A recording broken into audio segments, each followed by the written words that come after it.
বইমেলায় চলে আসলাম। আমার হাতে যেই বইটি আপনারা দেখতে পাচ্ছেন সেটা হচ্ছে Jio politics, foreign policy and diplomacy. বইটি প্রকাশ করেছে মিসিসিপি পাবলিকেশন। বইটি খুবই অসাধারণ। যারা আসলে জিও পলিটিক্স নিয়ে চিন্তা ভাবনা করেন এবং ইন্টারন্যাশনাল রাজনীতি এবং বিভিন্ন ক্রাইসিস সংকট নিয়ে চিন্তা ভাবনা করেন বা একটু জানার ইচ্ছা থাকে, তারা নিঃসন্দেহে বইটি পড়তে পারেন এবং খুবই সুন্দর করে গুছিয়ে ভালোভাবে লেখা আছে। বিভিন্ন ধরনের ডিপ্লোমেসি কথাবার্তাগুলো খুব সুন্দর করে গুছানোভাবে এখানে লিখিত আছে। বইটি পড়ে অবশ্যই উপকৃত হবেন যারা স্টুডেন্ট, বিশেষ করে যারা ইউনিভার্সিটি লেভেলে আছেন, যারা ফরেন ক্যাডারে অথবা ফরেন চিন্তা ভাবনা করেন। তো অবশ্যই আপনার জেনারেল নলেজকে বৃদ্ধি করার জন্য জিও পলিটিক্স বইটি হতে পারে আপনার একান্ত সহায়ক একটি বই।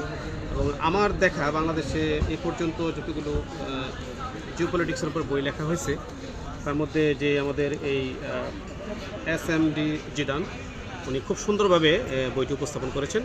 তো আশা করি আপনারা যদি বইটি কিনেন এবং এটা পড়েন, আশা করি ভালো উপকৃত হবেন। ধন্যবাদ।